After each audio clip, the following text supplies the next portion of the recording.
Captain Midnight. This video is brought to you by Brilliant.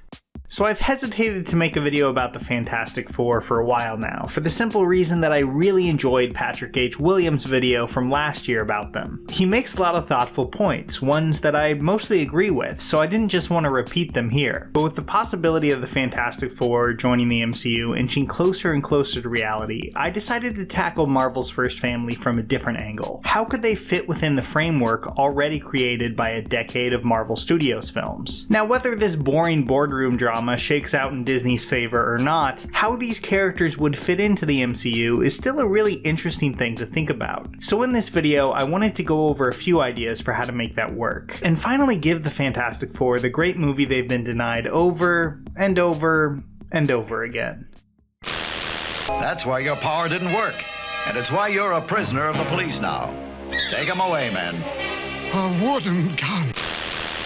It's a little weird to me that if the Fantastic Four ever do make an appearance in the Marvel Cinematic Universe, they'll be arriving more than 10 years after it started. Which is kinda sad, considering that they were really the characters that kicked off the Marvel Universe back in 1961. Having them join into the action so late into the game just feels a little wrong. So maybe Marvel should try a different approach. One thing I've always really appreciated about the MCU is how it isn't afraid to embrace its history. The first Cap movie was set in the era he was created, the 1940s. Agent Carter took us back to that decade as well. We've seen young Peter Quill in the 80s in the first Guardians of the Galaxy, and the upcoming Captain Marvel is even supposed to be set in the 1990s. I think this could be the key to making the Fantastic Four work as well. Stan Lee and Jack Kirby's Fantastic Four run still has yet to be topped in terms of sheer imagination, and trying to stay true to that look could result in one of the most interesting looking Marvel movies. Now, I'm not the first to suggest a 1960s Fantastic Four movie. In fact, Ant-Man director Peyton Reed tried to do this idea back in 2003, but Fox shot that down right away, eventually giving us the Tim Story movies we all know and tolerate today instead. But it's not 2003 anymore, and studios, especially Marvel Studios, are willing to take a lot more chances on their superhero films than Fox wanted to back then. If Marvel can have a hugely successful franchise starring a space raccoon and a talking tree, setting a movie in the 60s isn't exactly the crazy risk it was probably seen as back then. It's not that the team couldn't work in a modern setting. Terrible Fantastic Four movies aside, I think they could. It's just that the 1960s setting could really set the film apart. Not only is it a great design aesthetic, I mean you can tell that by looking at like any random episode of Mad Men, but far more importantly, I think it ties into the themes of the Fantastic Four really well. Reed Richards is one of my favorite Marvel characters, and every previous FF movie has really fallen short in their portrayal of him. He's a genius and a dreamer, whose plans and ambitions, no matter how well intended they may be, have a tendency to backfire on him. I think this works really well against the backdrop of the JFK era, remembered, at least in the popular imagination, as both optimistic and filled with space race paranoia. And it's hard to find a better representative of that time period in the Marvel Universe than Reed Richards. Super Stretch Mr. Fantastic can stretch up to 3 times his size and go to any length to defeat the evil Dr. Doom.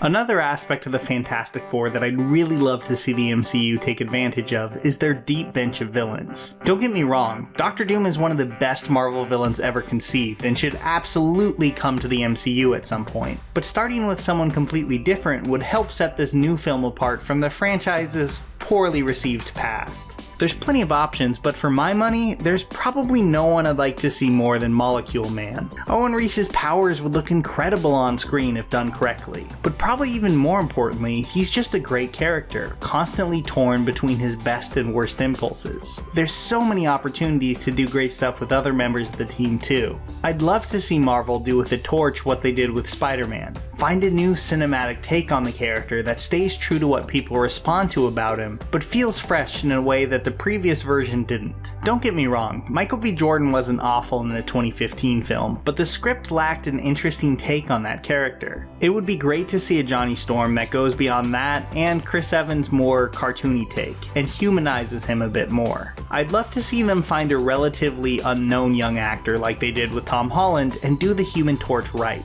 with both the arrogance and the heart written in a more complex way than they were before.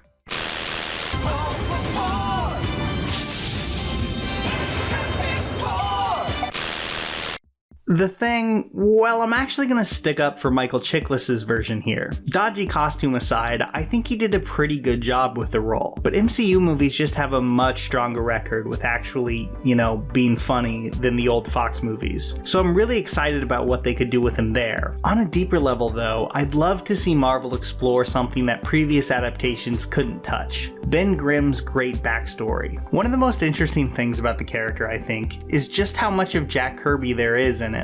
Like Kirby, Grimm was a Jewish kid raised in the rough streets of Depression-era New York City. And again, much like Kirby, Grimm witnessed the death of his older brother at a very young age, and later went on to serve in World War II. Really interesting detail actually, Jack Kirby served as a scout who would sneak into towns held by the enemy and use his art skills to draw detailed maps of the surrounding areas. But of course, the fictional Ben Grimm flew planes in the Air Force. But it's this sense of specificity that past Fantastic Four movies have really been missing, and with a film set in the 60s instead of present day, the MCU could use all of that, which I would love to see.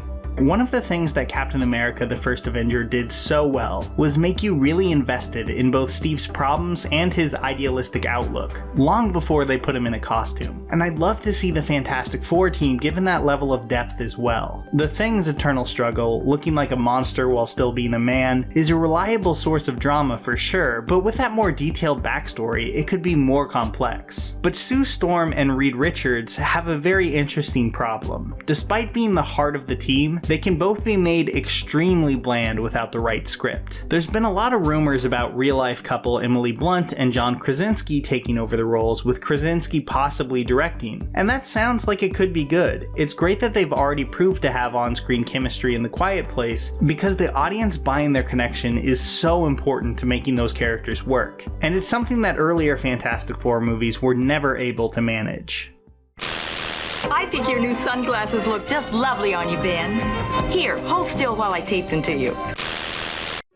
Ultimately, whether the team gets added to the MCU or not, it's still a really interesting thought experiment. I think the 60s setting could do a lot to make a future reboot a lot more distinct, in a way that the franchise has never been. Marvel's first family has had a rough go of it in the film industry, jumping from unreleased Roger Corman films to safe generic family fare, and finally to, whatever the 2015 movie was. But I don't think it's too late. There's a lot of interesting angles to these characters that have never been tackled in the right way, and I'd love to see Marvel Studios explore them and give the Fantastic Four a homecoming of their own.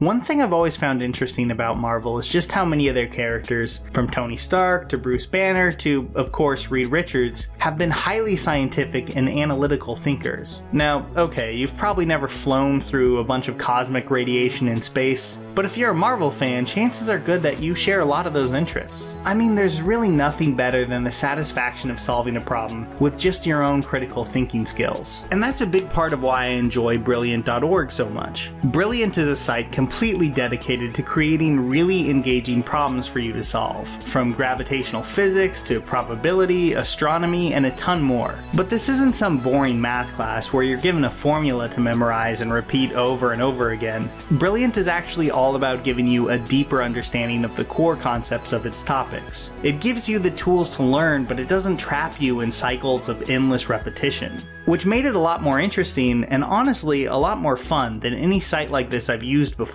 I especially loved the logic subject, which constantly surprised me with its really weird and addicting problems. Seriously, even if you don't consider yourself any sort of math expert, it's definitely worth checking out. If you'd like to create a true understanding of these subjects, beyond just a few vaguely remembered formulas, you can't do much better than Brilliant. So to support the channel and learn more about Brilliant, go to brilliant.org/midnight and sign up for free.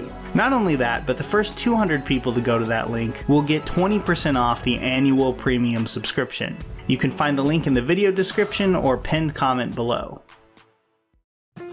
Well, that is it for this week, guys. Don't forget to like and subscribe and all that good stuff. But more importantly, I want to hear your thoughts on the Fantastic Four and how the MCU should implement them, or if they even should at all. I'll be reading those comments below, and I will see you next week.